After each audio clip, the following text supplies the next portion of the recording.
Well guys, we almost did it.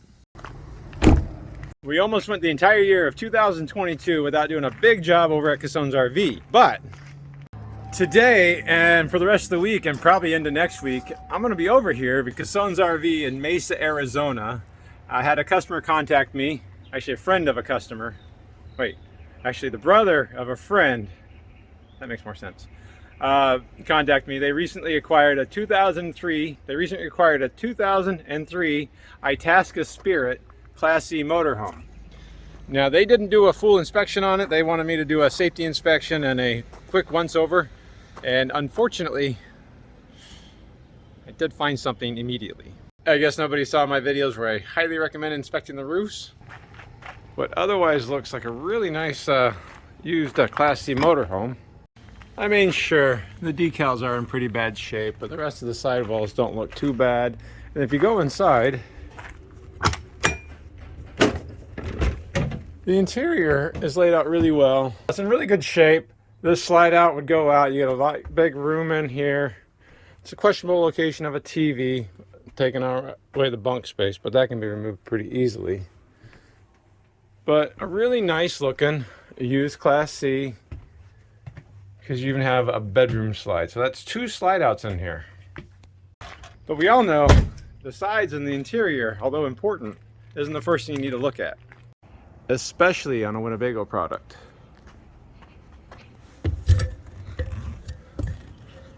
And especially at this age. So again, if we take a look, nothing too bad to look at.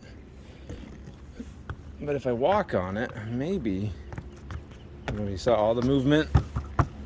So that's all delaminated there. So we come over here. I don't know if you can see all. Okay.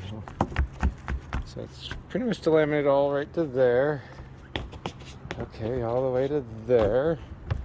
Okay, something weird's going on over here. There's screws in it. Okay, so the radius is falling out. Okay. Definitely we're missing a vent cover. I think they knew about that. And skylight's cracked. Okay, not detrimental. We understand. Okay, you can kind of see the line right there because again, the roof's completely delaminated. All that can be saved. Wow. Okay, I don't know what's going on right here. That should be pretty obvious at this point. So, yeah. They didn't get on the roof and inspect this roof. You can ignore that vent cover missing too. But somebody knew about this when they sold it. So material is cut and ripped right there. You can kind of see the Phylon where it came up and ripped off. And they added a roll-on roof coating that I mean, I guess maybe it works. See, it's stuck to the first layer of Luan just fine and comes up pretty easily, so that's a little bit scary. There's a weird, I don't know what that, oh, that's the Luan. Okay, that's where the seams of the Luan are. Okay, and they just kind of poured it and hope for the best here.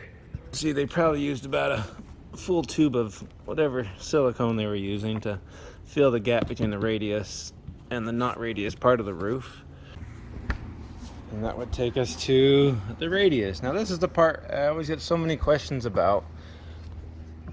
Why can't we just replace a Winnebago roof with a rubber roof? I mean, you can, it just takes a lot of effort to do that. Because Winnebago doesn't have a radius right here. There's one reason. The Phylon itself becomes the radius. So there's absolutely nothing to glue a membrane to right here. So on a normal membrane roof like this Taj Mahal has,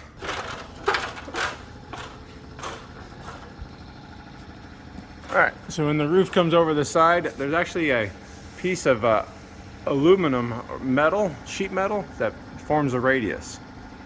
Hopefully you can kind of see the remnants of it there. So that's one piece of metal wrapped all the way around the entire length.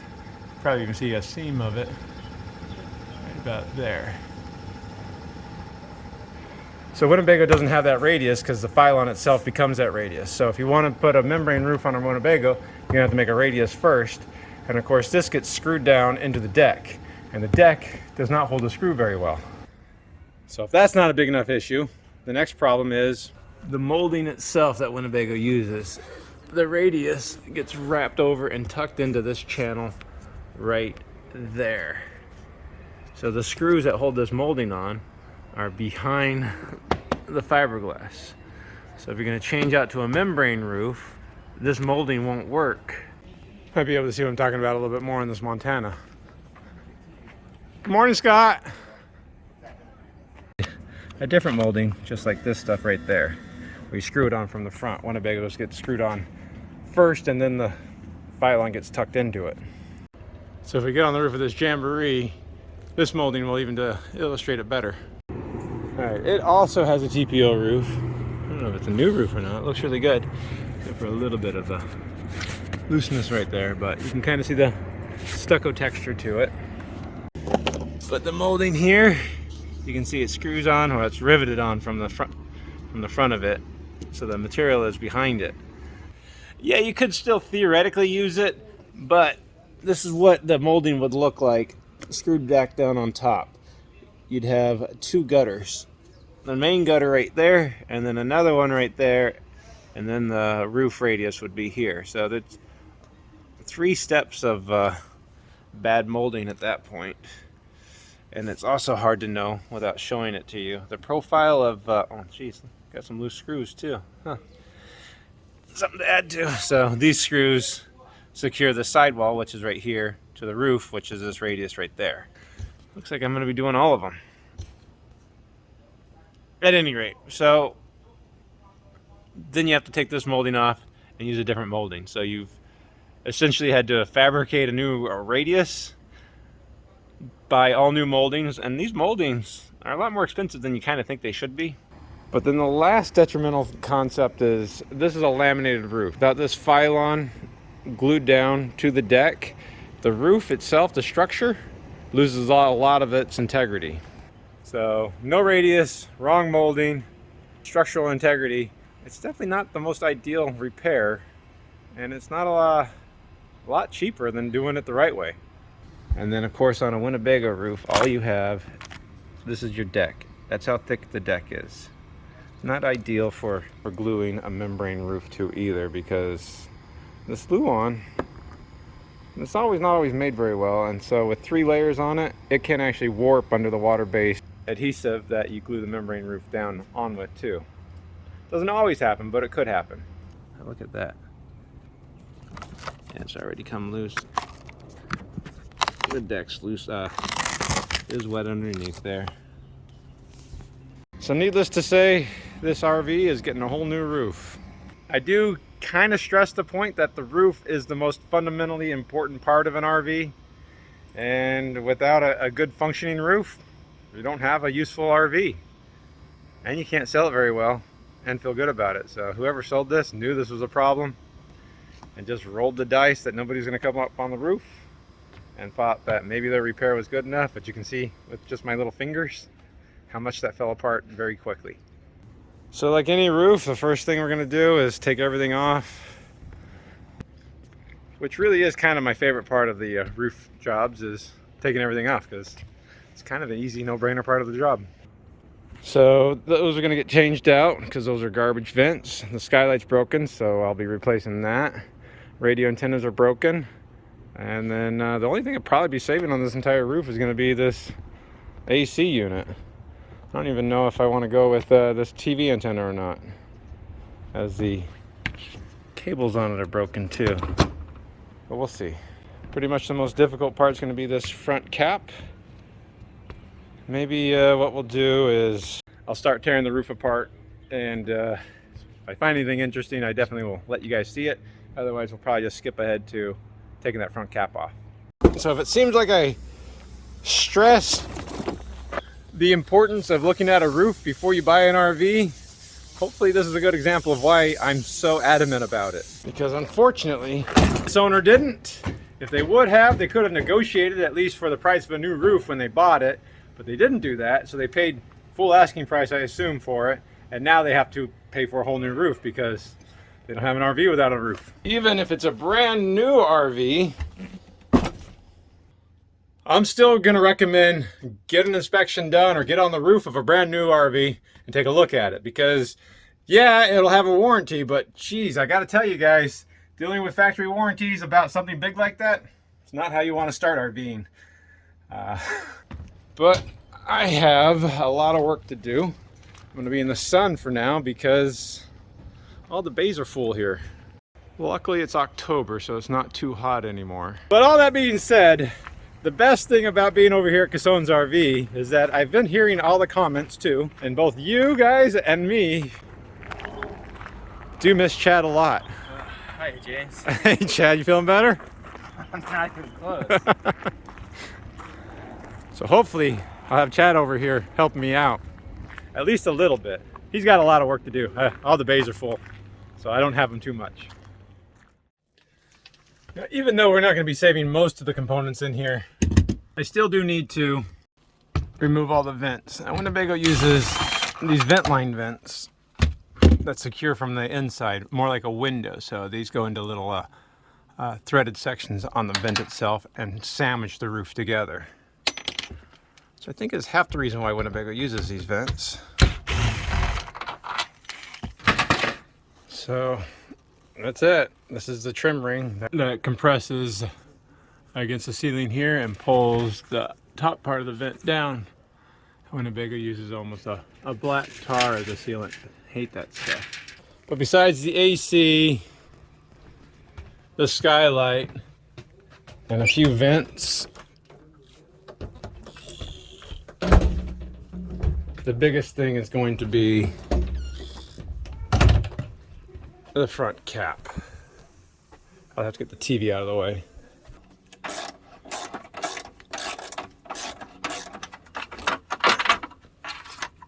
You know, I'm not too confident once I pull this out that I'll be putting the TV back, because I think the owner wants to use this as a bunk bed again, and that's a weird sacrifice to make for a TV.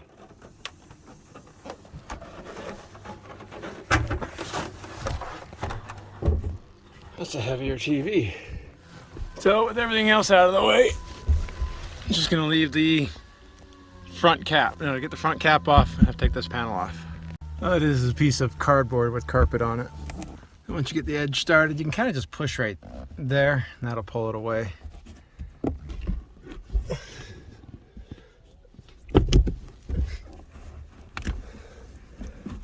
Pull it out there. Now we can get all the screws out of the front and where it goes into the roof above. Because this fiberglass front cap is again squeezing down, connecting the roof to the front cap. It's kind of almost structural. That's why it is fiberglass, but it's also durable. And like I said, it's just a piece of cardboard with fabric on it. Just fits in a J channel there and a J channel above. It looks like it's gotten wet a little bit down there.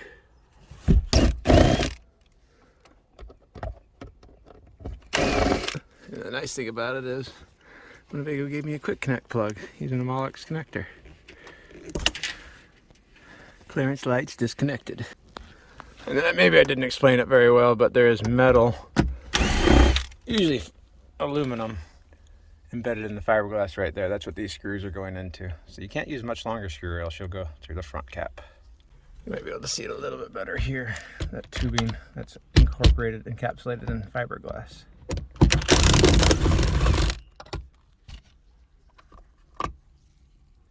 But hopefully, when I take this off, we'll see it a little bit better. Now, I don't focus on it too much. I do have a video about it, but when you do a inspection, you should check the AC filter and make sure it's not clogged. And this one's torn, probably the original one, but yeah, that needs to be cleaned. So we get to replace a filter too. It is also not uncommon for Winnebago roof ACs to be loose. I've never checked this. I didn't check this one because just like that vent up front The AC is uses compression against this trim ring to force the roof AC down into the roof. And because we're just pretty much compressing foam, things loosen up over time.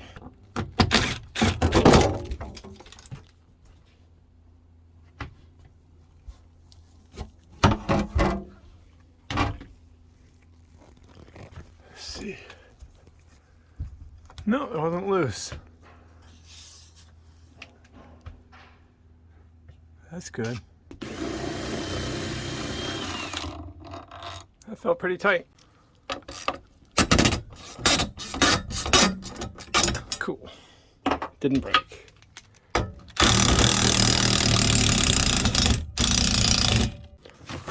Get that diverter off. Unplug the unit itself from the controller. And then up down in there are gonna be some thumb screws. There's two of them, one on each side. Little thumb screws.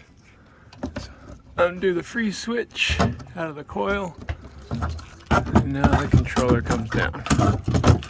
We'll just let it hang right there to hit our head on repeatedly as I walk by it. Probably should have done that last. And then the shower skylight just has these little screw caps. Get that up top, pop off.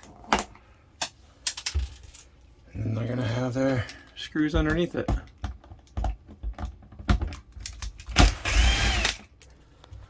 And it's not uncommon for the skylights to leak because we already saw that it was cracked. Okay. Let's say it looks like it's got a little bit of moisture there. But that's a good cross section of what a Winnebago roof looks like. The Phylon, the Luan, styrofoam, Luan, and carpet. Surprisingly, that's it. There's no framing, no metal framing, no wooden framing going through it. There might be a few sheet metal ribs that's put in when it's built to keep the walls from expanding too much, to put it together more, but that's it. It's a sip. Look at that. You can see the crack a little bit better there. And a little bit of dirt. All right, and so everything on the inside's out of the way. It's time to go outside. All right, and I have to do the obligatory Winnebago roof sealant call out. Whenever I do a Winnebago roof, Winnebago does not use Dicor on the roof. They use a self-leveling silicone. This is very, very rubbery. It is silicone, and so the only thing that sticks to silicone is silicone. Try to put Dicor on this, it will not stick. So don't waste time with Dicor. It has to be self-leveling silicone or silicone product. All right. Like I said, I'm not saving these vents at all because they're 20 years old. I don't want a 20-year-old vent on a brand new roof. I don't understand why anybody would put a used vent back on a roof, personally. And hopefully you can kind of see that stringy tar. Stuff is awful. It's all over you and doesn't get off. No, it's not tar, it's butyl. It's a black butyl. Comes in a kind of like a fabric rope. But man, this stuff is just awful.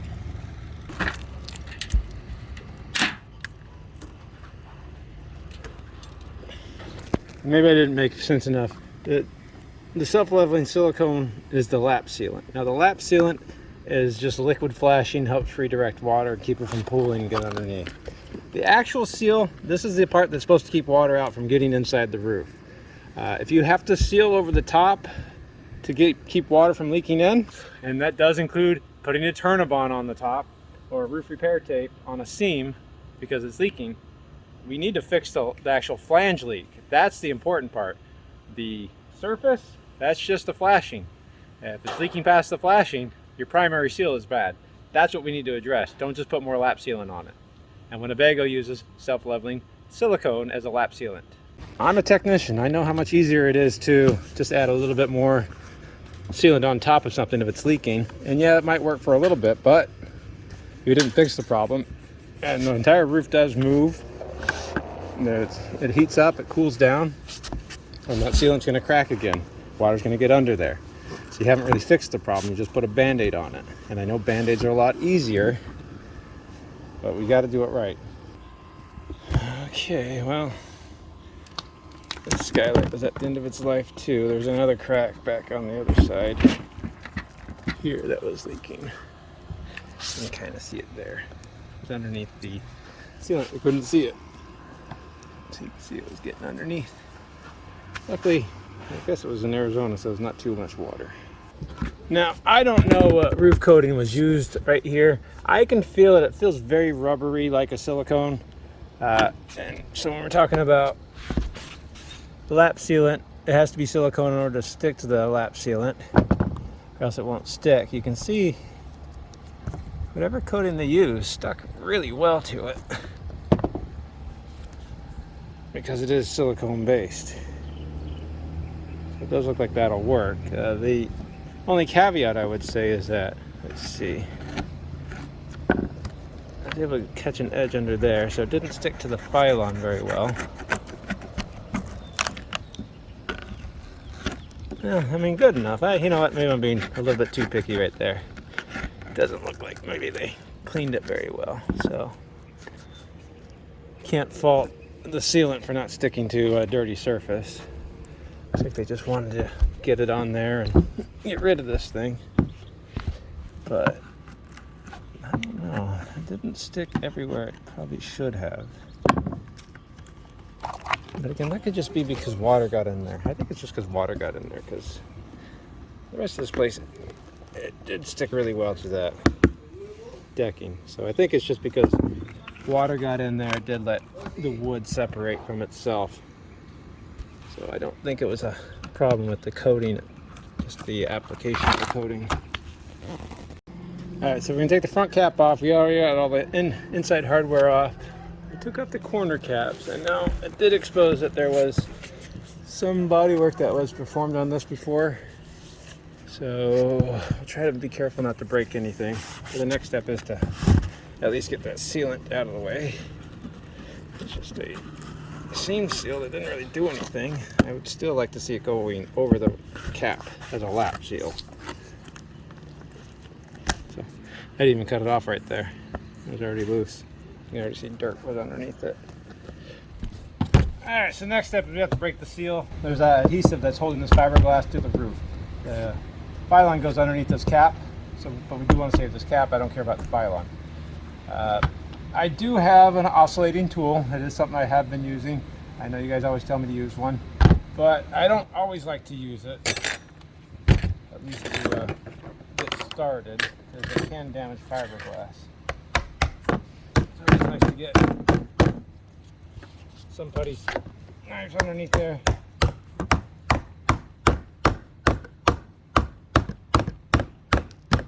Alright, and now I'll start working it out, hopefully. Just using an old cutoff blade there. A little bit worn down.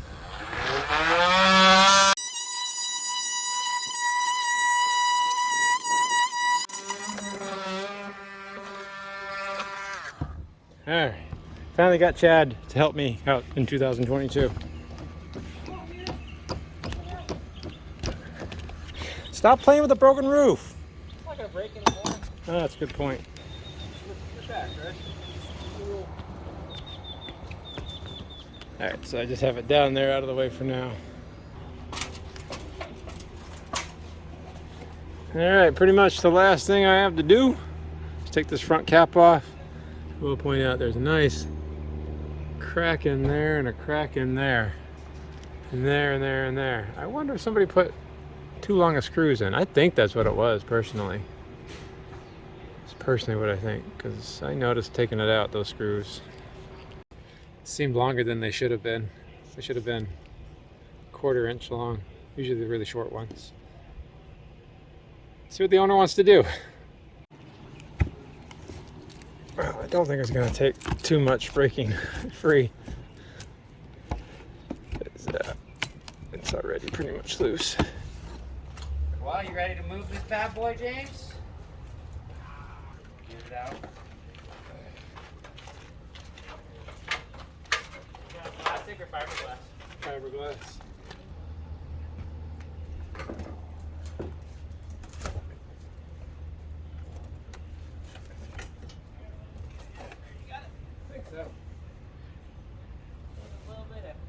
little bit of kick.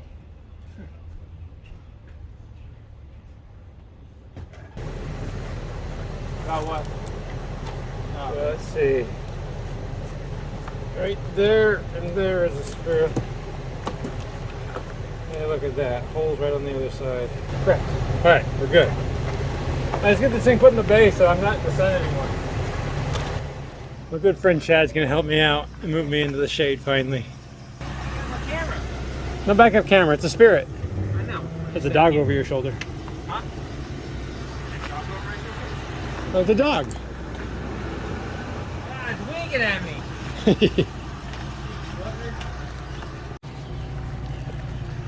Right.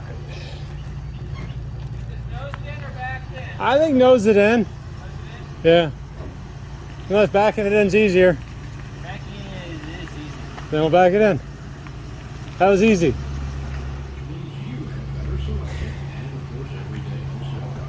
Such a good driver, Chad. So good to work with you again. Everybody misses you. Everybody misses me Yeah. on the YouTubes. You're the heart of the channel. Sorry. Sorry for letting you down, peoples. So I'm not saying Chad was wrong, but he's gonna pull this thing, turn it around and nose it in. Be easier to take the roof off that way, with the dumpster behind us. But don't tell him that I was right.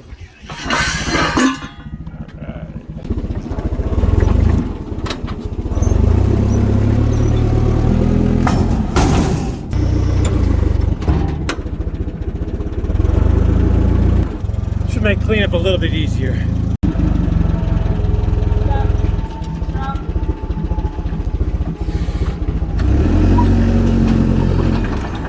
Oh yeah, that's gonna be a lot easier. All right, I got Chad over there. He took out the last few screws that were in the radius. With fiberglass holding that on, so now we're just gonna rip this off. This? Just like that.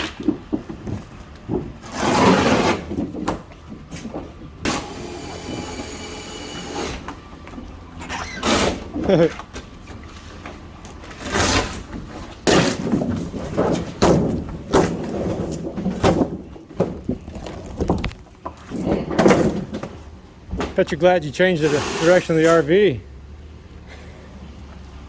This off. You have to fight with all the old sealant that's in the channel there. Screw the radius or the wall back to the roof. Clean out that track, and then go secure all the parts I need to rebuild the roof. Even though I have the fiberglass, but we'll talk about that later. Well, even if you were to coat this roof, you probably still would want to take the old stuff off because it wasn't stuck anywhere. Your coating would have just been stuck to a flapping fiberglass mat. Because about right there is the only place where it's stuck, ironically. And it's not because of the sealant or the coating. It was just where it was stuck to the Luan.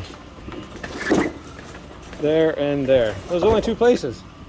There's also leaking right about there. Go ahead and finish ripping up this pylon off here. Then it's just about time to probably call that a night. I've missed having a scissor left. Dude, this thing's badass. You just gotta keep it charged. That sure is a nice looking toter home you got there, Scott. Bro, this is badass, huh? Yeah. New skylight? Reseal, baby. Just a reseal. All this. Woo. Hey, new sewer vent?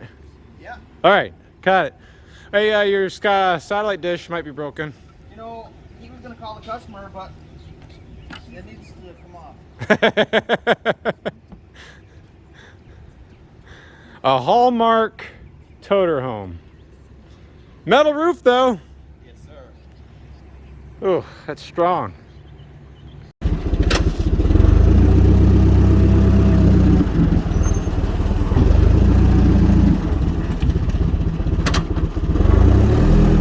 I can't see you, Chad.